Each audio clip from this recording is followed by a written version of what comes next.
ಇನ್ನು ರಾಜ್ಯ ಸರ್ಕಾರದ ವಿರುದ್ಧ ಬಿಜೆಪಿ ಮತ್ತು ಜೆಡಿಎಸ್ ಜಂಟಿಯಾಗಿ ಆಕ್ರೋಶವನ್ನ ವ್ಯಕ್ತಪಡಿಸಿದವೆ. ಇಬ್ರು ಕೂಡ ಒಟ್ಟಿಗೆ ಸುದ್ದಿಗೋಷ್ಠಿಯನ್ನ ನಡೆಸಿ ಬೆಂಡೆತ್ತಿದವೆ ವಿಪಕ್ಷ ನಾಯಕರು. 11 ಜನ ಅಮಾಯಕರ ಸಾವಿಗೆ ರಾಜ್ಯ ಸರ್ಕಾರವೇ ಹೊಣೆ.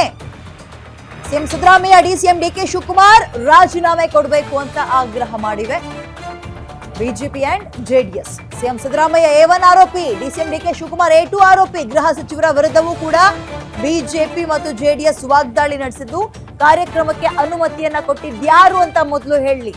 RCB ಕಪ್ ಗೆಲ್ತು, ಕೆಪಿಸಿಸಿ ಫೋಟೋ ಶೂಟ್ ಮಾಡ್ತು. ಹೇಗಂತ HD ಕುಮಾರಸ್ವಾಮಿ ಮತ್ತು BY ವಿಜಯೇಂದ್ರ ವಾಗ್ದಾಳಿಯನ್ನ ನಡೆಸಿದ್ದಾರೆ. ಜೊತೆಗೆ ಈಗೇನ್ ಜುಡಿಷಿಯಲ್ ಅಂದ್ರೆ ಈಗ ತನಿಖೆಗೆ ಕೊಟ್ಟಿದ್ದೀರಲ್ಲ, ಮೂರು ಯಾವು ಬೇಡ, ನಿವೃತ್ತ ನ್ಯಾಯಮೂರ್ತಿಗಳು ಬೇಡ, ಹಾಲಿ ನ್ಯಾಯಮೂರ್ತಿಗಳ ನೇತೃತ್ವದಲ್ಲಿ ತನಿಖೆ ಆಗಬೇಕು. ಘಟನೆ ನಡೆದ 24 ಗಂಟೆಯಲ್ಲಿ ಮೂರು ಬಗೆಯ ತನಿಖೆ ಯಾಕೆ? ಮೊದಲಿಗೆ ಮ್ಯಾಜಿಸ್ಟ್ರೇಟ್ ತನಿಖೆ ಅಂದ್ರು, ಅದಾದ್ಮೇಲೆ ಮಗದೊಂದು. ಹಾಗಾಗಿ ರಾಜ್ಯ ಸರ್ಕಾರದ ವರ್ತನೆಗೆ ಬಿಜೆಪಿ ಜೆಡಿಎಸ್ ಆಕ್ರೋಶ ವ್ಯಕ್ತಪಡಿಸಿದ್ದು, KSCA ಇಂದಲೂ ಕೂಡ ದೊಡ್ಡ ಮೊತ್ತದ ಪ್ರಮಾದ ಆಗಿದೆ. 3ನೇ ತಾರೀಕಿನಂದು ಪಂದ್ಯ ಗೆಲ್ಲೋಕು ಮುಂಚೆಯೇ ಸೆಲೆಬ್ರೇಷನ್ಗೆ ಅನುಮತಿಯನ್ನ ಕೇಳಿದ್ದಾರೆ. ಯಾಕೆ? ಪೊಲೀಸರ ತಲೆದಂಡಕ್ಕೂ ವಿಪಕ್ಷಗಳು ಆಕ್ರೋಶವನ್ನು ವ್ಯಕ್ತಪಡಿಸಿದ್ದು, ರಾತ್ರಿ ಇಡೀ ಪೊಲೀಸರು ನಿದ್ರೆಗಿಟ್ಟು ಕೆಲಸ ಮಾಡಿರ್ತಾರೆ, ರಾಜಕೀಯ ಲಾಭಕ್ಕೆ ಪೊಲೀಸರು ತಲೆದಂಡ ಮಾಡಿಬಿಟ್ರೆ ಹೆಂಗೆ, ಯಾಕೆ ಅಂತ ಆಕ್ರೋಶವನ್ನ ಬಿಜೆಪಿ ಅಂಡ್ ಜೆಡಿಎಸ್ ನಡೆಸಿವೆ. ಜಂಟಿ ಸುದ್ದಿಗೋಷ್ಠಿ ನಡೆಸೋದ್ರ ಮುಖಾಂತರ ಪ್ರಶ್ನೆ ಆಗೋಲ್ಲ ಅಂತ ಹೇಳಿದ್ದಾರೆ. ಇಷ್ಟು ಸ್ಪಷ್ಟತೆ ಪೊಲೀಸ್ ಇಲಾಖೆಗೆ ಇದ್ದಾಗ ಲಕ್ಷ ಸಂಖ್ಯೆಯಲ್ಲಿ ಬರ್ತಾರೆ ಅಂತೇಳಿ ಗೊತ್ತಿದ್ದು ಸಹ ರಾಜ್ಯ ಸರ್ಕಾರಕ್ಕೆ ಯಾರು ಅನುಮತಿ ಕೊಟ್ಟರಾಗಾದ್ರೆ ವಿಧಾನಸೌಧದ ಮುಂದೆ ಸಂಭ್ರಮಾಚರಣೆ ಮಾಡೋದಕ್ಕೆ ಅಲ್ಲೂ ಕೂಡ ಲಕ್ಷ ಸಂಖ್ಯೆಯಲ್ಲಿ RCB ಅಭಿಮಾನಿಗಳು ಬಂದಿದ್ರು ವಿಧಾನಸೌಧದ ಹತ್ತಿರ. ಅವ್ರಿಗೆ ಯಾರು ಪರ್ಮಿಷನ್ ಕೊಟ್ಟರಾಗಾದ್ರೆ? 3ನೇ ವಿಚಾರ, ಚಿನ್ನಸ್ವಾಮಿ ಸ್ಟೇಡಿಯಂ ಅಲ್ಲಿ ಪರ್ಮಿಷನ್ ನಾವು ಕೊಟ್ಟಿರಲಿಲ್ಲ, ಇಲ್ಲೀಗಲ್ ಆಗಿ ಇಲ್ಲಿ ಜನ ಸೇರಿಸಿದ್ದಾರೆ, ಹಾಗಾಗಿ ನಾವು FIR ರಿಜಿಸ್ಟರ್ ಮಾಡ್ತಾ ಇದ್ದೇವೆ ಅಂತೇಳಿ ಪೊಲೀಸರು ಹೇಳಿದ್ದಾರೆ. ಅಲ್ಲಿ ಪರ್ಮಿಷನ್ ಇಲ್ಲದೆ ಇದ್ರೂ ಸಹ ರಾಜ್ಯದ ಉಪಮುಖ್ಯಮಂತ್ರಿಗಳು DK ಶಿವಕುಮಾರ್ ಅವರು ಚಿನ್ನಸ್ವಾಮಿ ಸ್ಟೇಡಿಯಂಗೆ ಹೋಗಿ ಅಲ್ಲಿ ಸಂಭ್ರಮಾಚರಣೆಯಲ್ಲಿ ಯಾಕೆ ಭಾಗವಹಿಸಿದ್ರು, ಅಲ್ಲಿ ಹೋಗಿ ಯಾಕೆ ಕಪ್ಪಿಡ್ಕೊಂಡು ಮುತ್ತಿಡ್ತಕ್ಕಂಥ ಕೆಲಸ ರಾಜ್ಯದ ಉಪಮುಖ್ಯಮಂತ್ರಿಗಳು ಮಾಡಿದ್ರು?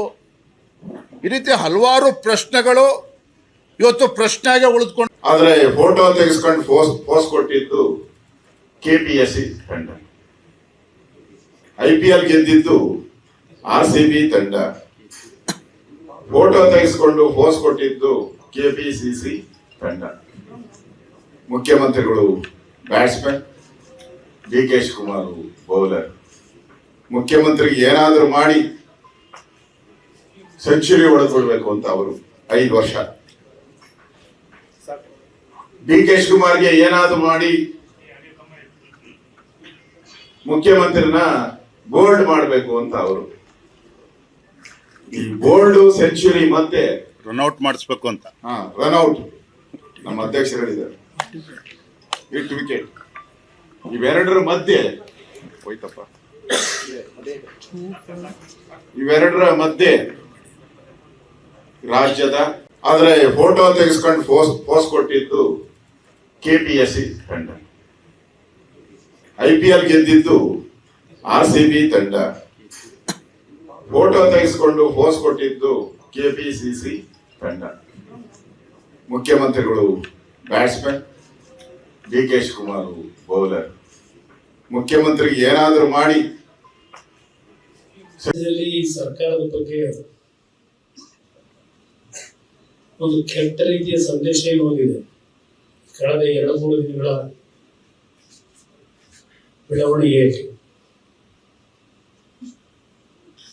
ಅದನ್ನ ಮುಟ್ಲಿಕ್ಕೋಸ್ಕರವಾಗಿ 5 ಜನ, ಅದರಲ್ಲೂ ವಿಶೇಷವಾಗಿ ಪೊಲೀಸ್ ಕಮಿಷನರ್ ಒಳಗೊಂಡಂತೆ